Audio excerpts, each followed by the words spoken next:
And welcome back, ladies and gentlemen, to the Lost Podcast of Titan, a father and son journey through sci-fi series that unite our generations.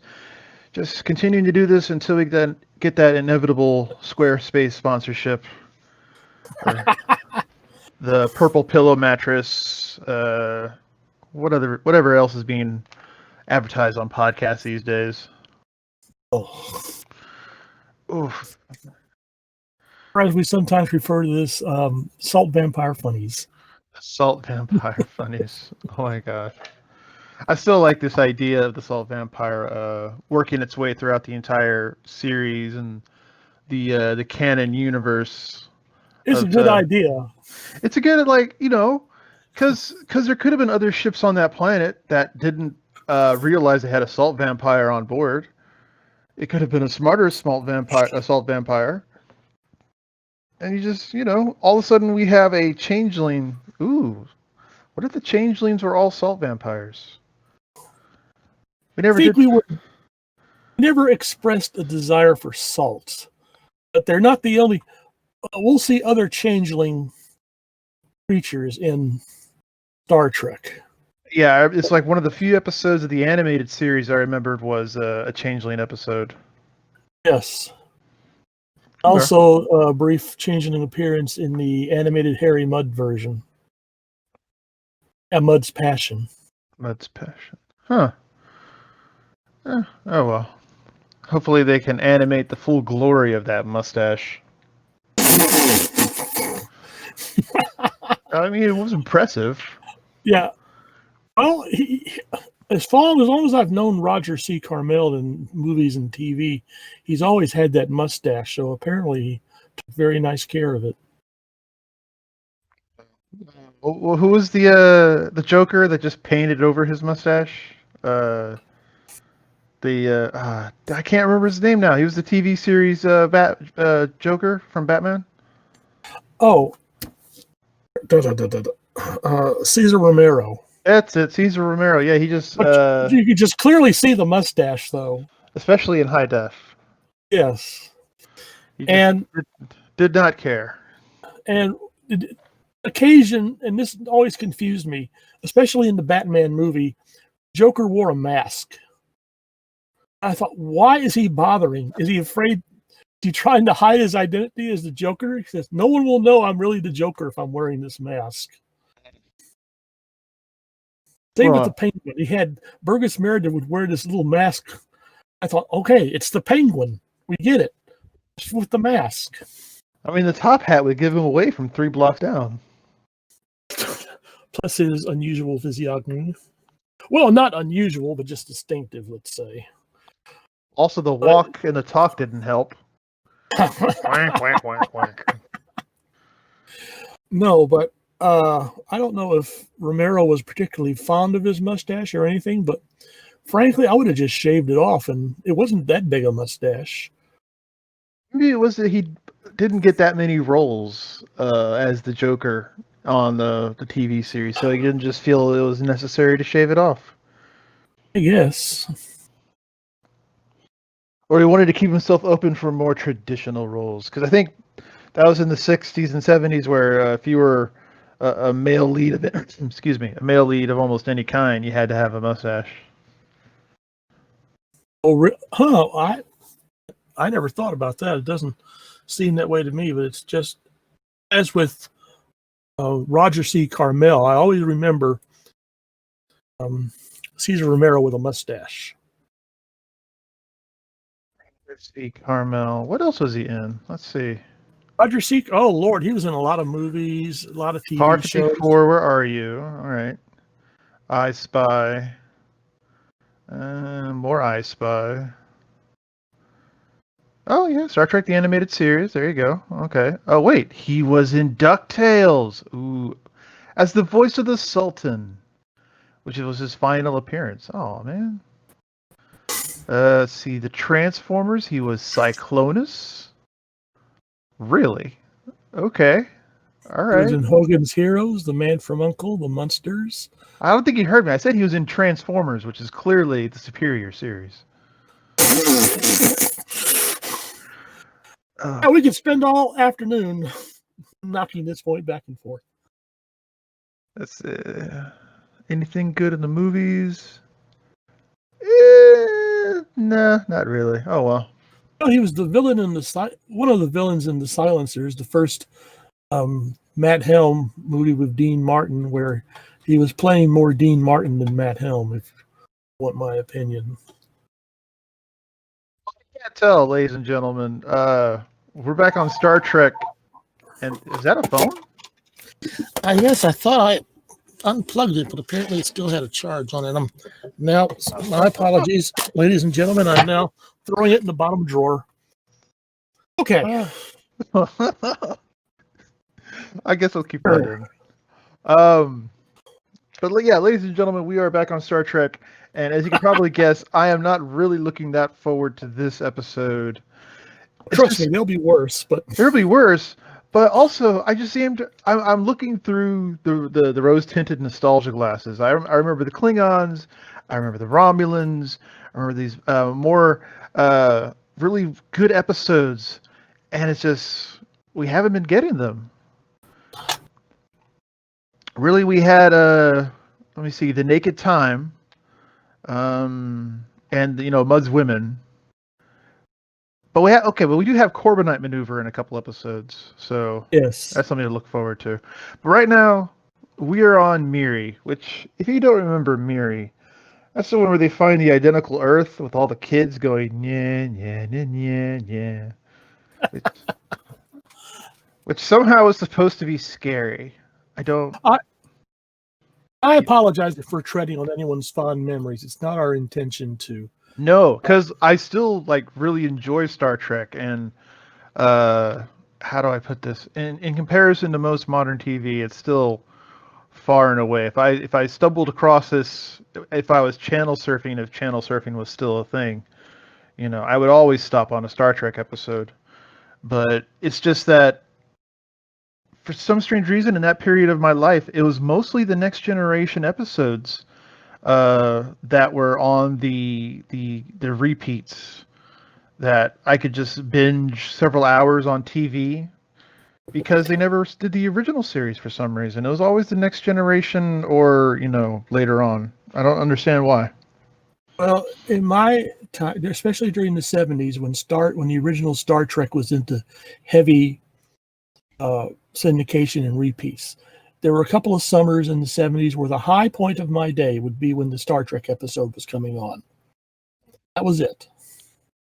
Well, if this was back when you were living where I think you were living, that was pretty much all there was. So. Yes, there was. Your younger generation, you kids are spoiled today. Well, yeah, but we also have some the finer things in life. It's true. Like being able to stream this to you, and we do audio commentary even though we're not in the same state. Sometimes scares me is that with the evolving nature of entertainment today, we may end up being the best thing available, which I wouldn't mind, but it's being popular for the wrong reasons. It could be. I mean, I understand what you're saying. Like, there's the idea, and I keep kicking myself.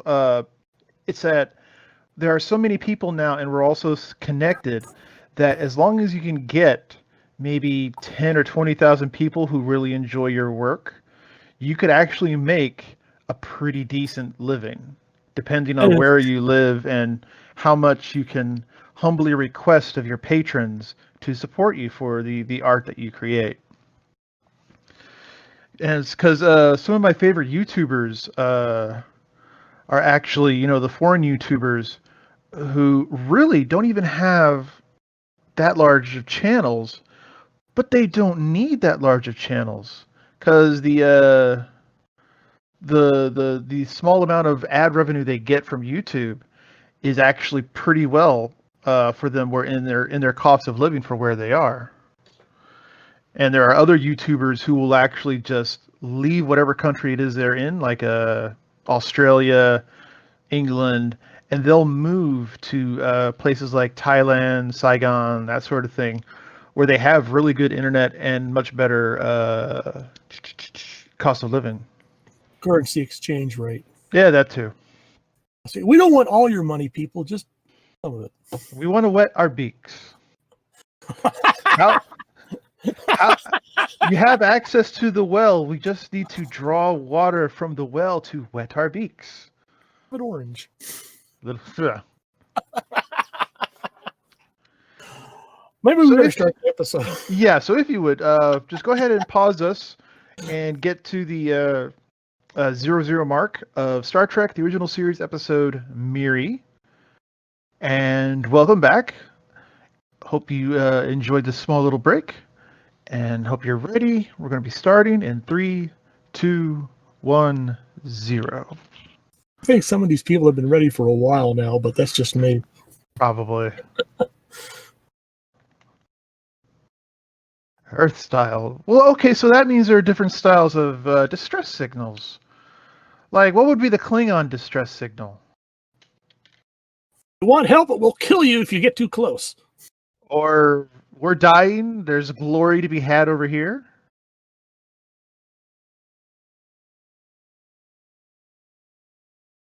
Except us. We're really milking this moment, aren't we, here? Well, also, is it... Okay, so this was done during the actual space race, right? Yes. Yeah, so isn't this the first real clear picture of the Earth we ever had? I think this is that famous photograph. No. This is remastered. The No. original, The Oh, original in the episode, there were no clouds. Oh, my bad. That's okay. No, this from the get-go, this is just not working for me. And I understand it all down to budget. They want to be able to film on the Paramount backlot, the Urban Earth backlot. Yeah. And I imagine they were filming this episode with their fingers crossed. They'll offer some kind of offhand explanation when the episode takes up again. I'm sorry, I just couldn't buy it. What if it was just... Go ahead. Well, I like to think I can suspend my belief as effectively as any science fiction fan, but I have my limits, and this episode kind of danced on them. See, what I could have... they've done this before, where it's this planet had been recreated by a race with technology far beyond our own. They could have just said, this is some kind of experiment. They made this planet. They dropped, humans here from a specific point in our time, and they're fucking with them. See, that would have worked. And you still have the same underlying crux of the episode. You can still have the same moral questions. And that's the dude...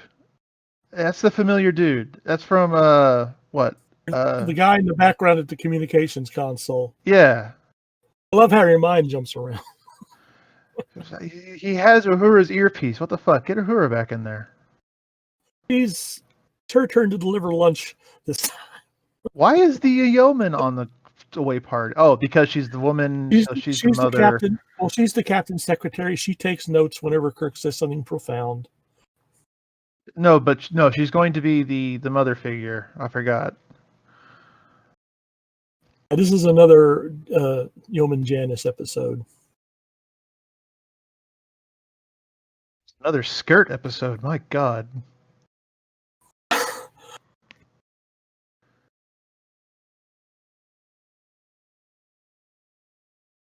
Shut up. Spock. Like, we're showing off now. Yeah, seriously. Also, if we look at that car over there, no, it was not the 1960s. No. This looks like an old gangster set. So you're full of beans there, Spock, or the Vulcan equivalent. Oh, wait. Maybe it's supposed to be he's wrong, but we as the audience know he's wrong. I mean, yeah. He's guessing. Oh, it can't be good. Nope.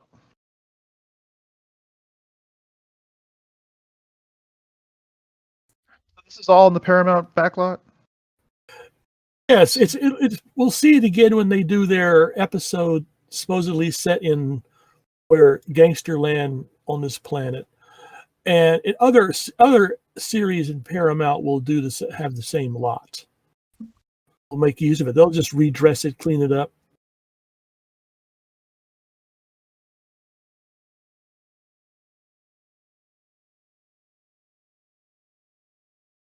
See.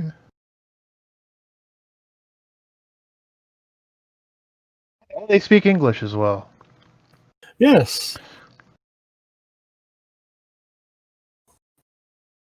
It's all about the budget. It looks like the Omega, the vampires from the Omega Man, kind of. Only without full albino. I was thinking it's an escapee from the Michael Jackson Thriller video. It's broke? Yeah. It's been broke, my dude.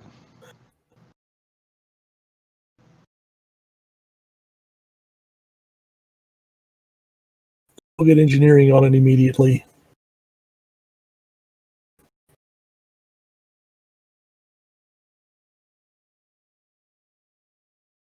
Him up and risk whatever plague it is. That seems to be our MO so far. Yeah. Yes, let's just touch him. Like, come on, Spock. We went through the shower curtain episode a few episodes back.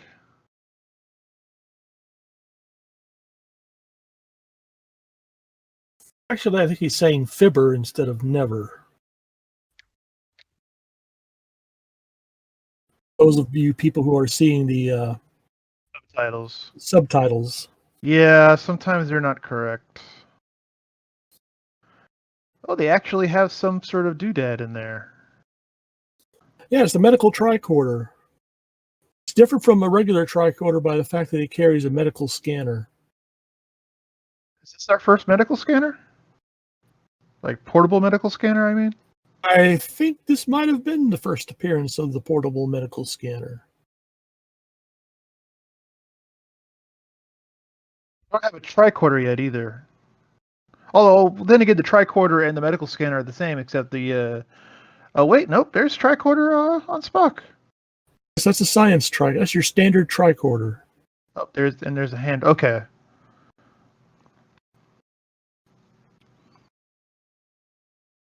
See, with a little work, that backlot could be featured in a Western or in an earlier period piece, or Yep. depending on what kind of props they have around, more contemporary setting. Imagine, like, getting the call, just go ahead and trash the set, just throw junk, throw up some cobwebs. But then they have to clean it up after. Yes, that can't be good. No. Well, I mean, it's good work if you can get it. Yeah, well, show business. I mean, you work for the mafia, but what are you going to do?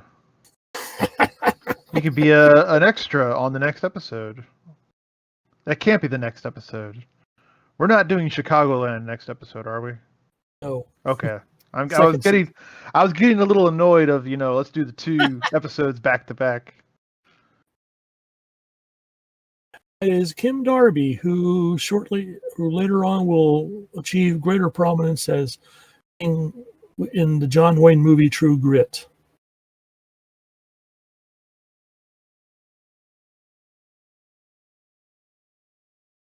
That was an Oscar winner, right? Yes, that was John Wayne's only acting Oscar. I don't think Kim Darby got an Oscar. No, but he saw how good she was doing and merely tried to rise to her level. Ouch! What? I was playing a compliment. Okay, but still, ouch. I mean, come on, John Wayne. Okay, all right, let's be honest here. John Wayne got away with most of his career not acting. He was just being John Wayne. Okay, you need to see films like The Searchers or Red River, or signs of what I would consider actual acting. Why would I watch a John Wayne movie to see him act, though? I watched a John Wayne movie to see him as John Wayne. John Wayne playing Genghis Khan pretending to be John Wayne is fantastic. Or John Wayne as one of the Roman centurions taking Christ to be crucified. I get that long-haired hippie on the cross over there. If the cross is in a circle, yo! Wasn't in a half a circle, I guess.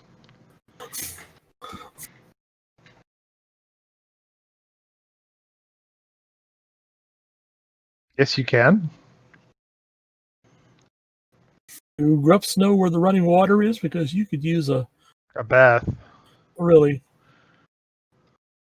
If these kids are not bathing regularly, then probably. Well, I remember being a kid, and I remember not, really caring too much about taking a shower or a bath, which must have driven you and Mama crazy. So, I guess that's true to form.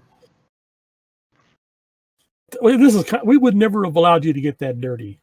Oh, not that dirty, no. But I mean, like, if y'all two were gone, then About it.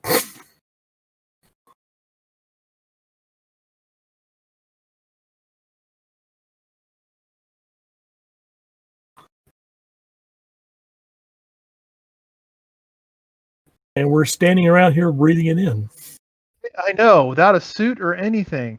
As a matter of fact, I don't even think those contamination suits from the Naked Times show up anywhere else. No, they don't. You could have scanned planet's surface, I think, for organic life forms. I mean, micro life forms, but business of just beaming down to a planet willy-nilly without testing for disease organisms. It's biting them in the rear end more than once here. To be honest, we're still doing way better than what our little girl's made of. We actually have a little girl right here. So yes, okay. And we can see she's made of several acres of topsoil. Sugar and spice and everything nice and several acres of pot soil, as the old rhyme goes. You get a crop of snap beans if we plant them in her hair. Okay, yeah. Be nice. Be nice. I know. I like Kim Darby. I mean, she's not a quote unquote kid actress, so I don't hold her to that standard. But still, even as a young adult, she's doing pretty well. She is. It's so hard to get like good kid actors. Yeah, it's hello, Steve. Yeah, and Steven Spielberg. I'm looking at you, by the way. It's a mug's game getting kid actors who can cover their tracks and really perform. Yeah, and Alfred Hitchcock hit it right, where it was like, I will nail your feet to the floor if you continue to move around as you do. Now, the Japanese animator Hayao Miyazaki somehow manages to come up with very realistic kids in his animated features. That's barely missed.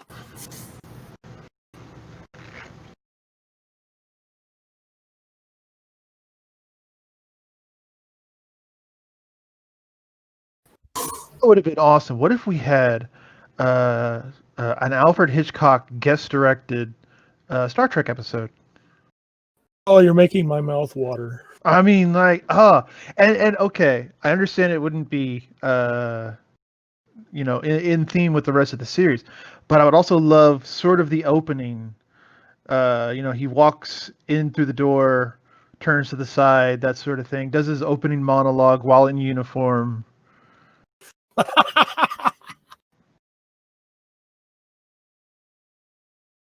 So he would be good for a nice, tense episode.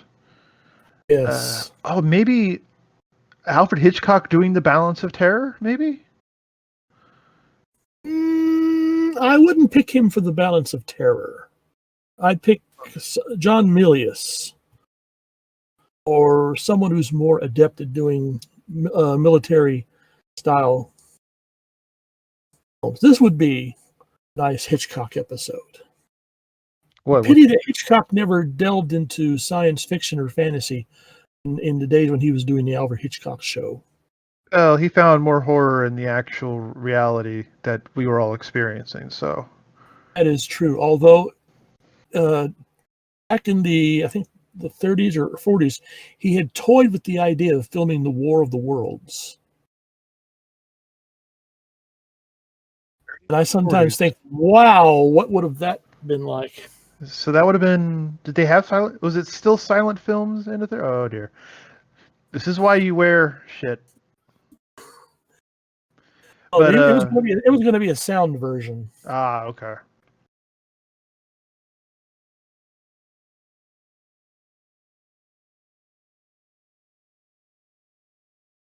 Hey, Miri, is there a thing around here called a pharmacy with ointments? I think that would have helped.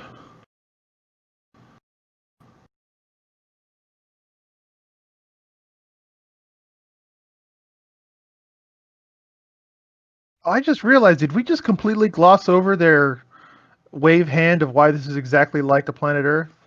We may have been talking while they were mentioning it, but according to, I think, Spock mentions that there is some sort of theory concerning identical development, which I file under BS. Oh, bullshit, yes. This is also the man who looked around and said, yes, clearly the mid-1950s.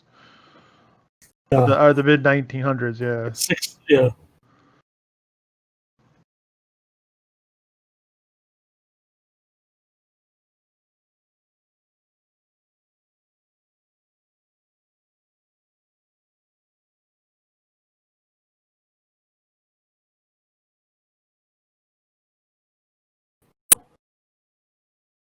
Locking the barn after the horse has been stolen. Seriously, yeah, like, also, excuse me, sir, we have almost all the main characters down here. We have to have at least Sulu and Uhura up there. And also, sir, why are you in Uhura's seat? Breaking in a new cushion. I'm actually curious now, where is Uhura?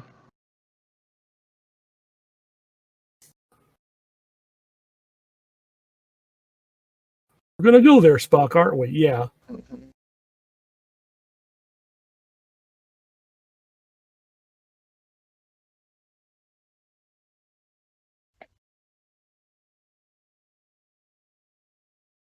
That's a classic, shit.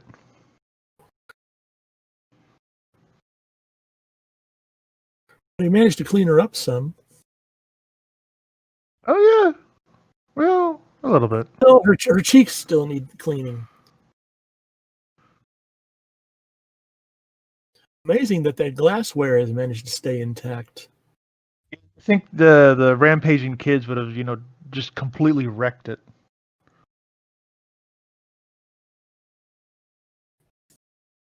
It's nice that they also happened to materialize not only where the transmitter was, which was to be expected, but near a place which had all these notes on what is happening here on the planet. Well, I mean, what they could have just stumbled across a newspaper,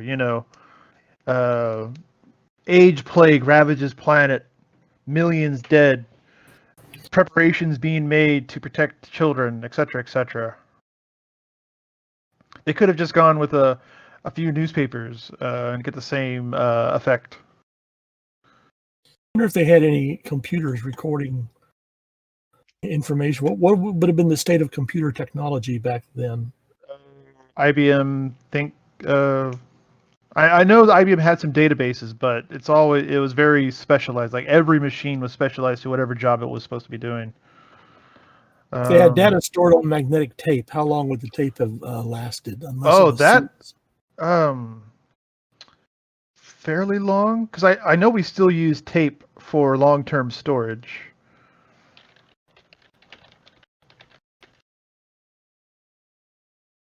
Let's see.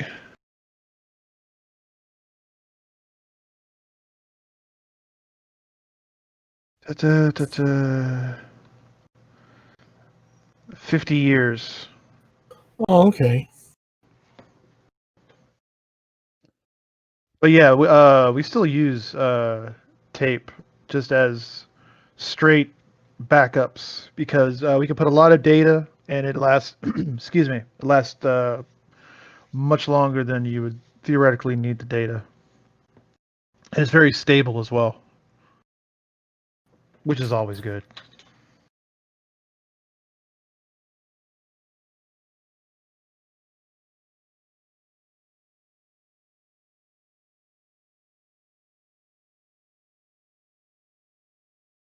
He's hungry. Wants a bath.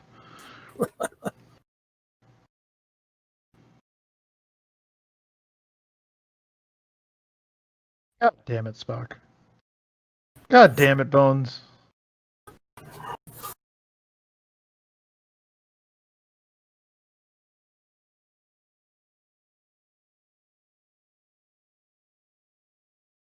On a copy of Lady Chatterley's Lover in the laboratory. Yes, have you found Uhura yet? Seriously.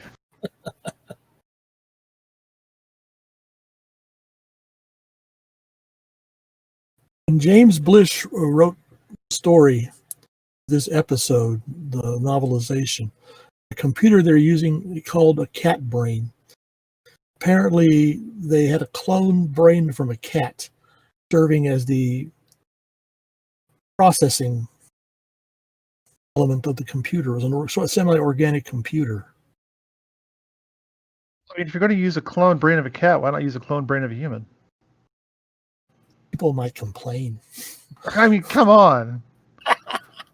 There are plenty of people who would be more upset that the cat was being used rather than a human. Oh, that is true.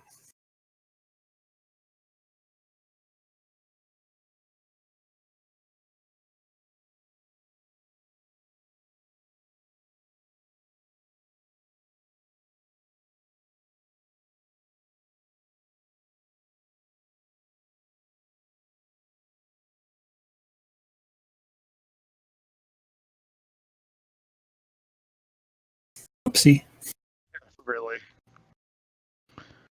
So, like, they didn't test it first? You think they would test it first? Yeah, like you think they wouldn't have beamed down to a planet with no protective. Oh, yes. God. I'm sometimes surprised that the human race, as far as it does in these series, not just Star Trek but others, just were really a bunch of dumbasses on occasion.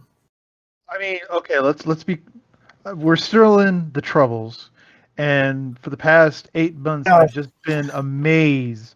I have to give personal apologies to every director and writer who always wrote about humans being stupid, hiding bite marks from the zombie, or any kind of bullshit, or just ignoring science as being silly, outlandish. Certainly would never do something like that. I have to apologize to all of them. Yeah, or it fell on us like a ton of bricks. Yeah, really.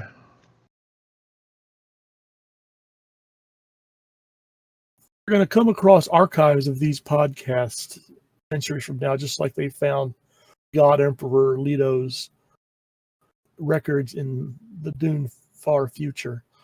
They're going to say, aha, actual documentation of the Troubles. Of the Troubles. Oh my. Well, that's it. Well, for doing this, it's been really weird because so like YouTube for a very long while, probably still to this day, will actively demonetize anyone who mentions the coronavirus, except for a few verified sources. So for a very long time, people have been referring it to as the beer virus or the Troubles or anything else like that. And I'm wondering how this is going to affect later on when, people who just randomly fall down a YouTube rabbit hole decades later or wherever YouTube videos end up, and they come across these videos during this time period, and they're all talking about this. Oh, that's creepy. And they're all talking about this horrible thing that happened, but they can't talk about it. Also, this dude is in his 30s. Yes, Michael J. Pollard, who made a career out of playing sort of slightly off-center young adults, or he was in Bonnie and Clyde. He was in, I believe, I want to say Big Faust and Little Halsey, but I may be mistaken. He was into Subterranean. He was also in the Lost in Space episode, playing a young adult, pre-adolescent, and it was a bit more convincing there. Black and white photography always helps. Yeah, because like he is not a kid. He is not a kid. If you want to see my favorite small Michael Pollard bit, go to YouTube and look up the movie Scrooged. Scene where just put in Bill Murray, Richard Burton, when Murray's character finds himself in this home for the mentally restless, and they think he's Richard Burton. They want him to do a scene from a movie, and he's playing one of the inmates.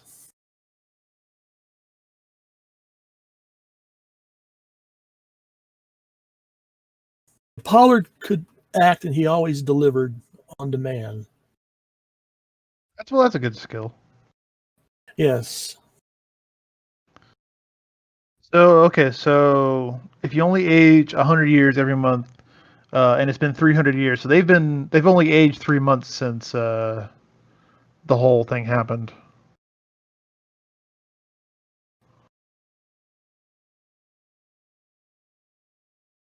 Now, I would notice footprints in the dirt. That's what I would be looking for. Well, there are probably just so many footprints, period. It doesn't matter.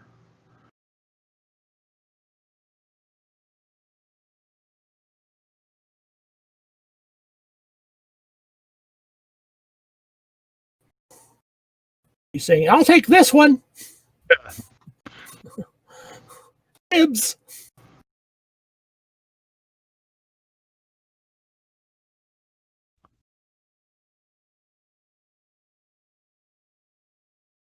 Tell me you just stunned her. Well, then again, that might have just killed her anyway. Yeah, apparently when they get that Oh, they get that in there that we go. condition, it wouldn't have taken. She was on her last legs anyway.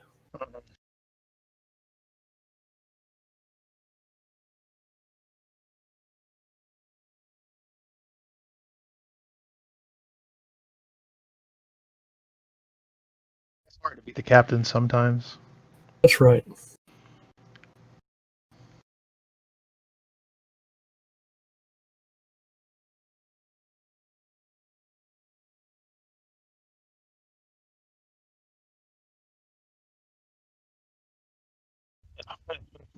How many have you? Are you actually familiar with a pencil sharpener like that? Yes, I am familiar with a pencil sharpener. I'm just trying to find a scale of recognition here. We would go back and forth in my school between classes of, it was either the teacher had the mechanical one attached to the actual chalkboard, or it was an electrical one.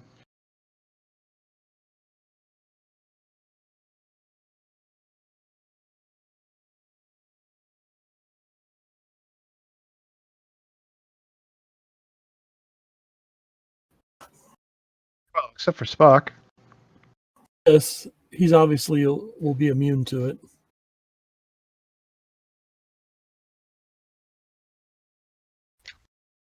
Now they can't beam down crewmen, but could they at least beam down some ointments or antibacterial creams or something that might? Well, for one thing, antibacteria does nothing with viruses. Well, antiviral, handy wipes or something. Handy wipes.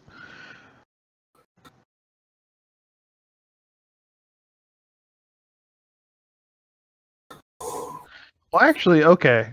Well, so the viruses are difficult to survive outside of a host for longer than a few days. So really, all the virus load they're getting is from the active kids running around. But they're running around everywhere, so that's probably one reason why they got it. And they had that guy who come after for the tricycle just breathe all over them. Have you seen any animal life on that planet? Birds or? No, actually, no. But this is urban centers are taking over. So yeah, that's another thing. If all the adults are gone, animals would have encroached back into the urban centers because, shit was shut down for a few months, and we started getting animal life back into the cities and the suburbs. Oh, I've noticed birds becoming more bold, getting closer to the porches and such here.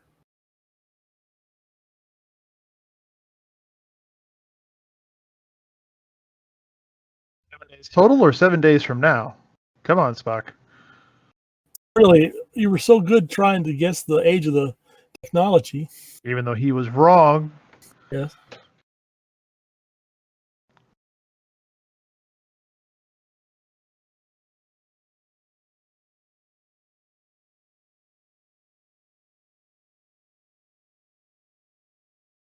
Oh, well, we just shut down that whole supplemental log entry.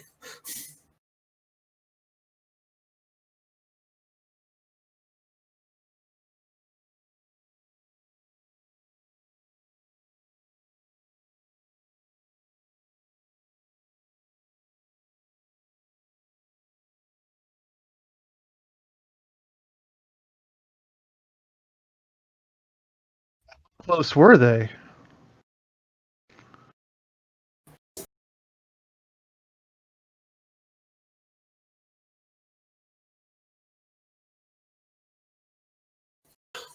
Yeah. I love the look between them. That was good. That Yeah. was well done. Like, this motherfucker over here. Also, why are they worried about isolating the virus? They have living petri dishes of the virus all around them. That is true. If they can get one of the little monsters to stand still long enough to. They don't need one of the little monsters. They have Miri. It's true. She's not quite a little monster. No, she's just, a little dirty monster. Also, why did they leave all of their communicate? Like, you have pockets. Well, actually, you have Velcro belts. They didn't have pockets in those outfits. They weren't technology advanced enough for pockets? Well, many people have pointed out during the run of the original series, where are the pockets? Or, on a somewhat related note, where's the bathroom on the bridge? If you have to go potty while doing work on the bridge, where do you go? So that was the same thing in the Next Generation. They didn't have a bathroom there. Well, I think they could have gotten permission from Picard to go use the bathroom in his ready room. No.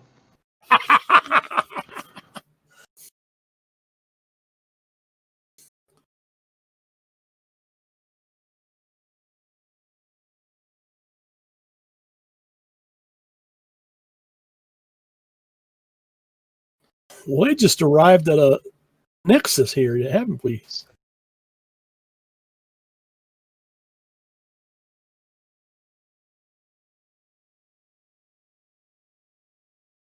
Now put your money where your mouth is. Hey, Miri, hold out your arm for a minute. Thank you.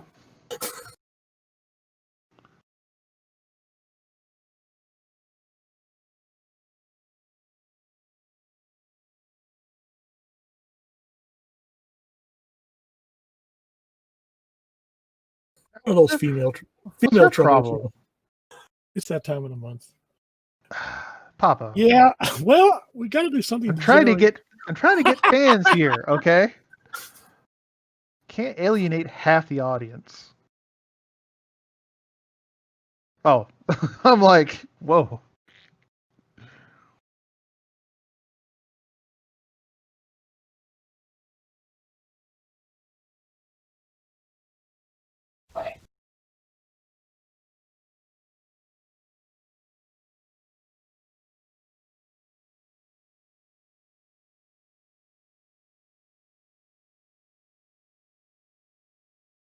Look at the legs and cover it or uncover it. Like, come on now. There. It'll be all right. Or not. Or not. Probably not.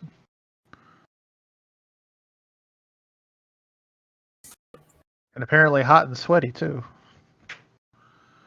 No air conditioning for 300 years. My God, how did they survive? I imagine they would have adapted by now. I'm wondering is where is their supply of water? I mean, okay, they don't bathe, but certainly they have to drink. I imagine there has to be a river somewhere. Most major cities are built near a river.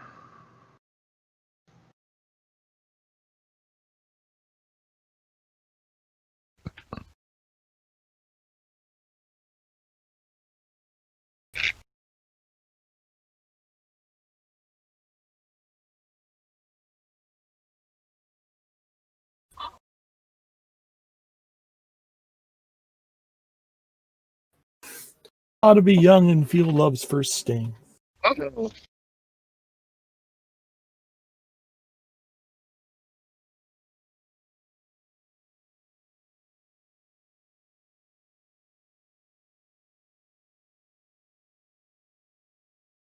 Look, it's a Beninsky thing.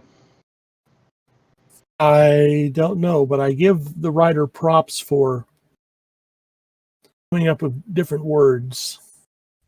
Fair enough.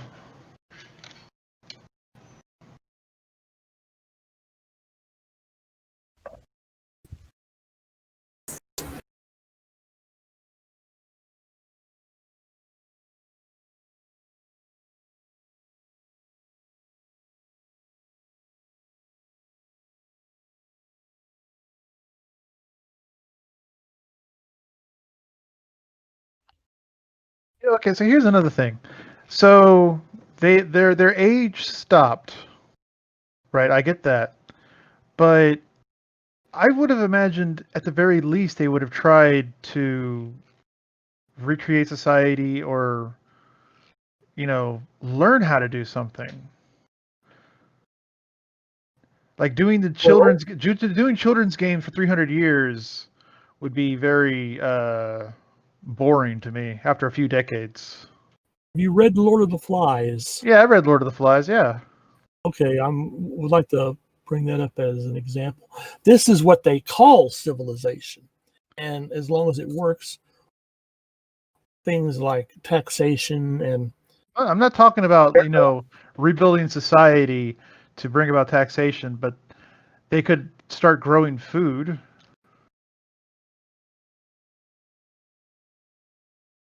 Like as a 10-year-old, I would have understood this canned food bullshit is not going to last forever.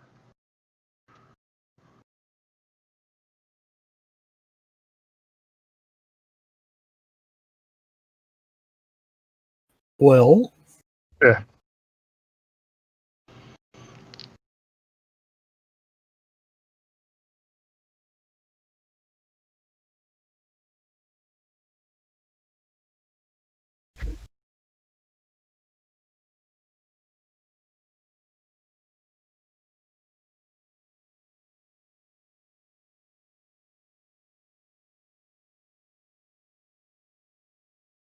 But to be honest, like if my landing away party hasn't contacted me and I'm not allowed to beam down anyone, I would beam down more communicators.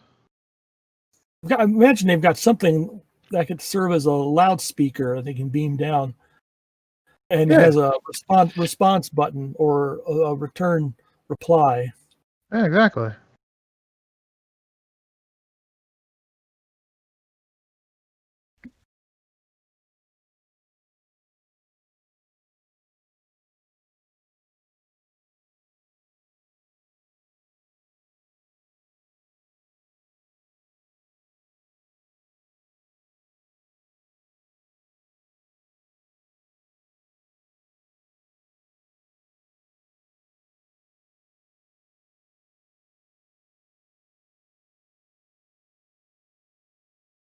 Shining on her light, making the twinkle twinkle, looking at Kirk.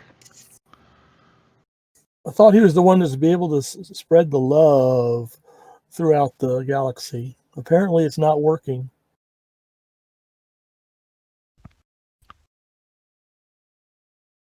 Maybe he's thinking, no, she's not quite that old yet.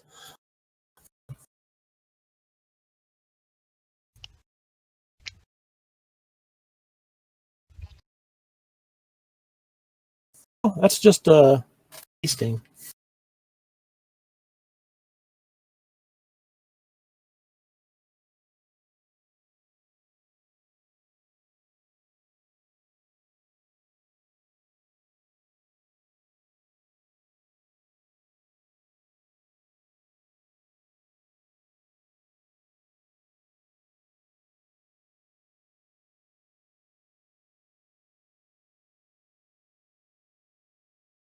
Oh, that's how it was in my school.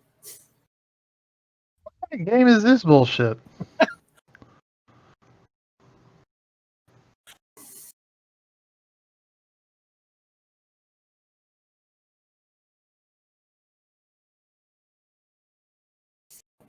Interestingly enough, they've apparently learned how to tie people up. Makes for some speculation here.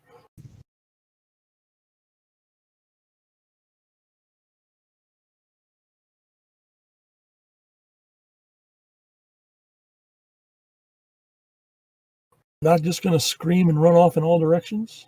I'm just gonna use the phaser. They take the phasers as well as the communicators. No, it's just the communicators. Okay, we could have had something of an interesting dynamic going if they'd also taken the phasers. See, okay, so if they took the phasers, I would have thrown in that little kid just going to get thrown. Yeah, okay, cool. I would have had them playing with the phasers, and one of the kids get killed by the phaser.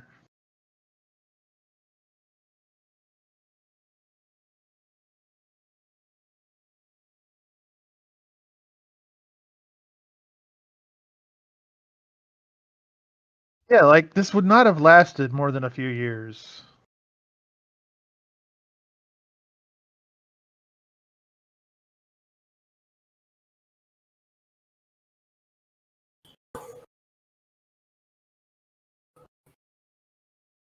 You're looking at the artwork on the blackboard in the background.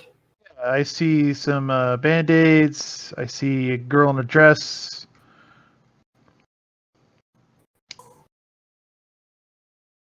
See an airplane, a building. Someone looks like they're wearing a Chinese hat or a coolie hat, however it's described. Yeah.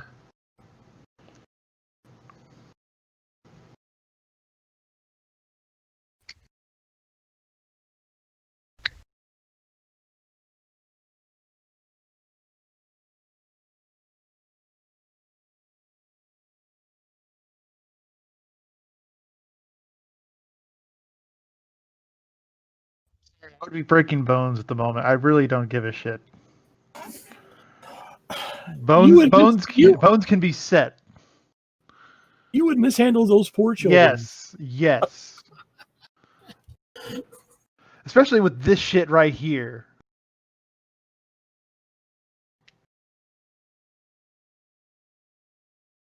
He's supposed to be trained in martial arts like all Starfleet officers, and yet he can't handle a room full of unruly children. Yeah.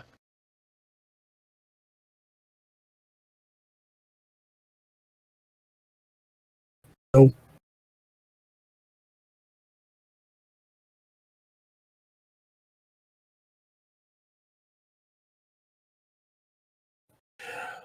among the kids in this group are two of Roddenberry's children, and I think 3 of Shatner's.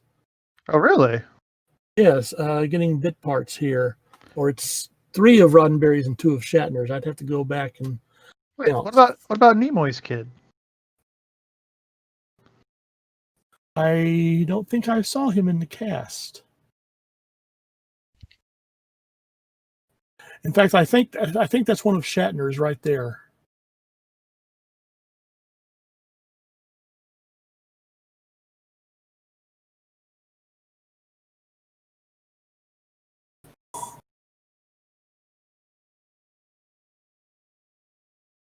What did he eat? That's salt. What was it? It's how you define your definition of a pig.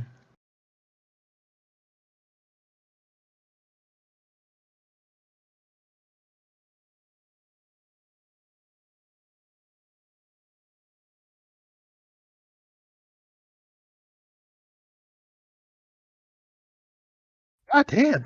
Holy crap. Young stunt double. Yeah. Like that would not have flown today at all. Probably not.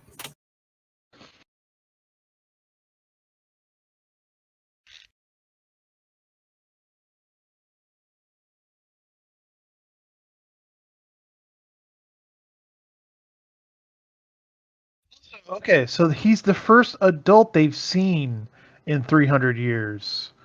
Yes. That's Well, that except the ones who quickly, after they devolved. become adults, yeah. But they're all, they were, growing up, puberty dead. So I would have thought that they would put a more mythical status on both Kirk and the Yeoman, where they have Yeoman as the mother giver, not the mother giver, but the mother figure, and Kirk being the lawmaker, the lawgiver, that sort of thing. So the sort of classic nurture discipline aspects.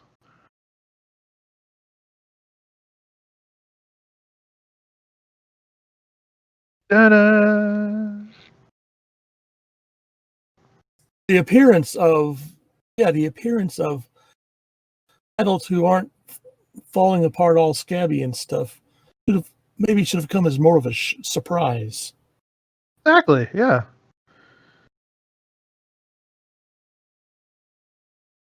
I imagine they would miss their parents. I mean, not all parents were assholes. How much would they remember after 300 or so years? I would imagine they'd remember enough. As they talk about the before time, so. They couldn't be bothered to give him more than a small splotch on his cheek.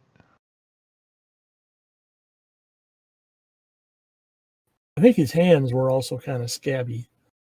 No, I mean the red shirt. Oh. A red shirt, he gets off pretty lightly in this episode.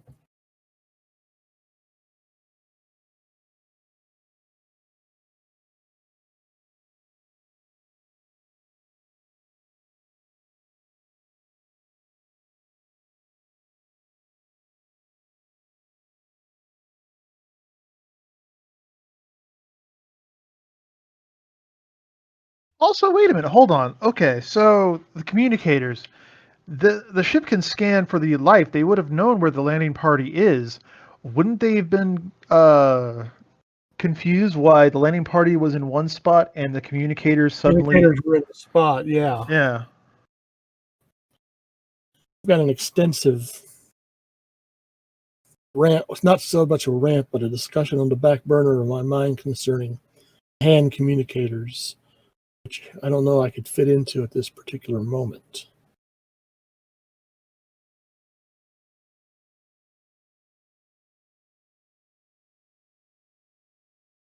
Now, John, the character played by Michael Pollard, I'm wondering, was his father a sergeant in the military? Is that why he's wearing that particular coat? Or Sergeant, uncle, grandfather,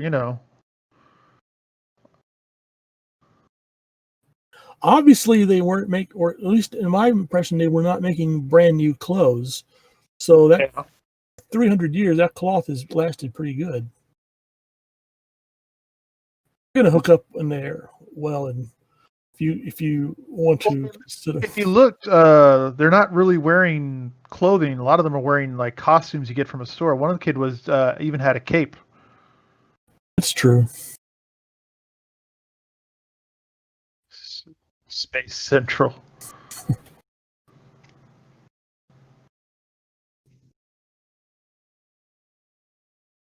No, she did not. No, she did not. Oh my God. Take that back, Janice. I've been 12 before. No, she did not. Oh my God. Yes, but you were a 12-year-old male. I mean, talk about 12-year-old females. Yes. They might have different emotional puppy love. I am aware. Yes, puppy love. But that is not, blink blink love, as Yeoman Janice said. And Yeoman Janice had a dirty mind. She did, yes. Please look at my legs. Yes. For hard to avoid considering the shortness of the skirt.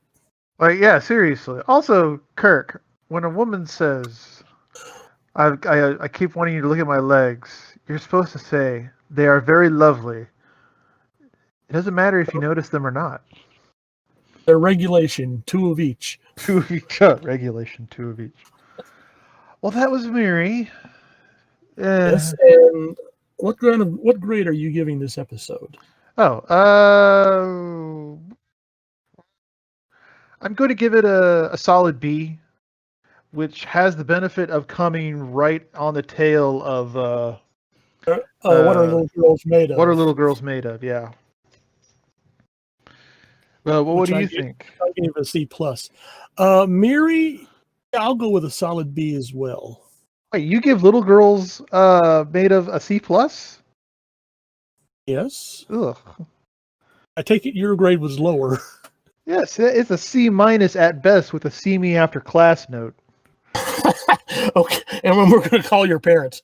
No, right. I gave Little Girls Made Up of C plus because I know there's going to be a C minus episode coming fairly soon in first season, and it's the lowest point. It's the C minus I'll give out. I'll wait until later on. But briefly. Is it my lowest rated episode? Let me just take a quick look again at what we've seen so far. Hold on. Okay. Charlie. Ooh. Okay. So we still have Charlie X. Damn. Okay. So. Not a lot of people like Charlie X. Huh? What? Not a lot of people like Charlie X. No. But I think I have to give Little Girls Made Of a higher grade than Charlie X. Because it has the benefit of not having Charlie X in it.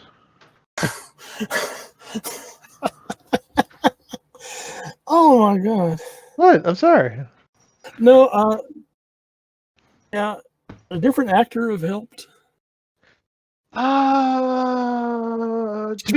be honest, I actually think it's less to do with the actor and more to do with the director, the direction they were given and how to play Charlie. And maybe not even so much the actor's fault as the casting director. They needed to get an actual child to play this role rather than the very clear young adult who is trying to play the kid. And also, I just now realized we have another episode where we have children, quote unquote, marooned and forced to grow up without adult supervision and the effects that would have. That'll be third season. No. I mean, like in the comparison with Charlie X and Miri, where Charlie X we have, I can do things with my mind. Well, I've expressed my opinion on genuine child actors, not very favorably. In Son of Frankenstein, they have Donnie Dunnigan playing young Peter von Frankenstein. An atrocious little monster just got on my nerves. Oh yeah. And that he would always go, "Hello!" Oh no! Stop! No. And I was thinking every time the monster got him, I kept thinking, break his neck. Break his neck. And then in a John Wayne film, Rio Grande, there was this little girl. She was sort of the little pet of the regiment. Her name, Mary Catherine or something like that. Always ringing a bell, always making a big noise and stuff. And she and the other kids, when they were evacuating the kids because they knew there was going to be a big Indian attack, but the Indians grabbed the kids anyway and take them off. They find the kids and the soldiers find the kids and the Indians just before the Indians are going to go up to the church where the kids are being kept hostage and murder them. And this is going to really get me yelled at, but I always think if only the cavalry had shown up about 15 minutes later, then everything would have been all right as far as I'm concerned. But, this reminds me of Kung Fu, like the original Kung Fu series, which I got for Christina, and we were watching it together. But there was this one episode, okay, where the episode starts with an Indian attack, a classic Indian attack on the lone prairie log cabin, which had a mother and a young child, right? And so the Indians kidnap and take away the mother. Like the first few minutes of the episode, they grab her on the horse and they ride off. And the episode deals with saving the kid. And here I am in the back of my mind going, okay, this is great. What about the mother? Like, Yeah. she's with the end. Like, hello? Hello? Oh, we're just going to end the episode? This is it? This is it. Okay. All right. Well, c'est la vie. Trying to find out what happened to Michelle Nichols and why Uhura wasn't. Let's see. James Doohan, Scotty, George Takei, Sulu, and Michelle Nichols Uhura do not appear in this episode. Uhura was written to the episode's final draft script. Her part was ultimately rewritten for Farrell instead. Why? It does not say. Like, I mean, I'm the only thing I can think of is, to be quite honest, this was also a period of U.S. history where race, well, it still is, but like they wanted just another white person because they didn't think a person of color would be able to handle the role or bring in the viewers. Just, uh, Oh, and two more of those little kids yeah. were why does my Grace Lee Whitney's boys, Yeoman Rands. Oh, hey, okay. So basically, it was call it. bring your kid to work day. Yeah. Let's see, that was two of Roddenberry's girls and two of Shatner's girls.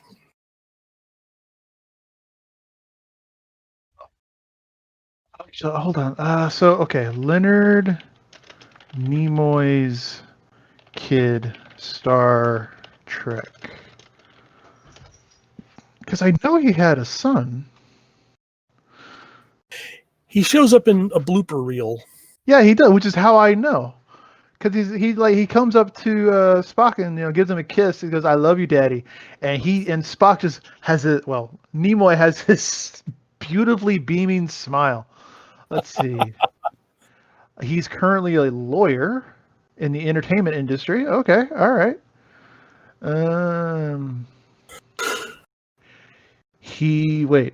Declaring. Oh, apparently he was able to clear the use of Star Trek samples for music endeavors. It's interesting. Oh. Business director for EMI Records. He's also a director for NYPD Blue, The Practice, Star Trek: The Next Generation. Okay, and Babylon 5. Huh. His legacy, daughter Julie, son Adam. Oh, here we go. Adam Nimoy on IMDb. This would show him up. Okay. All right. We're just going to scroll down, scroll down, scroll down. He was in Star Trek: The Next Generation. Oh, really? Where? Oh wait, he's a director of Star Trek: The Next Generation. He did Timescape and Rascals. What were those? Rascals is the one where, due to a transporter accident, Card, Guinan, and Ensign Rowe rematerializes small children. This actually had a really good ending. Like it was a kid episode, so take it or leave it. But the ending was really kind of poignant for me, if I remember it correctly, with Ensign Rowe. Because she grew up, being terrorized by Cardassians. She didn't really have a childhood, so she takes a few more hours as a kid hanging out with an adult Guinan, just coloring. That was good. And Timescape, that was the one where Card, LaForge, Data, and Troy, they find themselves in a sort of some sort of time warp. The Enterprise and a Romulan vessel are sort of frozen in space. Which one about to destroy the other, and they have to try and find some way of correcting the situation. I don't quite remember that one. It was decent, but not considerably memorable. Let's see, what else did he do? Let's see, Man-Made, no. He did the Outer Limits episode I, Robot from 95. Oh, so That for, was the holy crap. For Babylon 5, he did Zahadum and Passing Through Gethsemane. Holy shit. Okay, all right. see. There's an acting now. Okay, he appeared. His only acting credit that I see here is on an episode of The Big Bang Theory. The episode The Spock. As himself. Yeah. Yeah, so that doesn't really count, to be honest. If you're playing yourself. Yeah. Oh well. But Oh, well. yeah, so those like Passing Through Gethsemane was fucking awesome, wasn't it? Let me see. Is it the one I'm thinking of? Discover every experience repressed memories, forcing him to relive the past because he's the murderer. Yeah, that's the one. Was that the rating it got? Fucking awesome. Pretty much, yeah. No, but it was the one with Wormtongue, who was the serial killer who got mind wiped, and then is slowly mentally tortured over the course of the episode to be broken. But he's still kind of innocent because he was mind wiped. But yeah, Brad Dourif. Yeah, he also played Peter de Vries in the David Lynch Dune. Yes, with the by the juice Sappho, my thoughts acquire speed. Lips acquire motion, lips become a stain becomes a warning. It's through will alone I set my mind in motion. I really like Brad Dourif. Apparently, he did a lot of his own like notes for playing that character. Like I saw an interview with him concerning the role of Peter de Vries, and he said through Lynch, he was able to read through the script and get his lines. But because of character and because of what the nature of the character was, he always was using very exaggerated hand motions, which was supposed little hand signals. it's supposed to convey multiple levels of meaning to everything he's actually saying, so that like the nuance of what he wants can be conveyed over, even though he's saying just whatever line actually was. I always like that part. Me too. Which, ladies and gentlemen, this is how much we enjoy Miri. We're now talking about David Lynch's Dune And Babylon 5. and Babylon 5, and finding out what Adam Nimoy has done, and finding it tragic. Maybe he was too old at that time to be in the episode. Because if I remember the blooper, he was a little bit on, like, he wasn't as young looking as Shatner's and kid, and probably Yeoman Rand's kid. Well, let's see here. Adam Nimoy was born 18. I'm just a little bit older than he is. Yep. So let's see. He was 1956. Adam Nimoy was married to Terry Farrell. Why does that sound familiar? Oh, she was Jadzia Dax on Deep Space Nine. Oh, well, I mean, Keeping it all in the family, I guess. he was also in Hellraiser 3 Hell on Earth. Huh. I didn't know that. How good the episode Miri was. We are now on Hellraiser 3 Hell on Earth. I just heard a beep. Are we still recording? Yeah, I guess we are. We're still here, people. Don't worry. Nope, I think, wait, maybe? Oh, I still see Craig. Yeah, Craig's still recording. I think, that's weird. Well, let's go ahead and wrap this up now before everything falls apart. Yes. And so thank you, ladies and gentlemen. I hope you enjoyed, and we will see you next time. With more nattering and gromishing. That's right.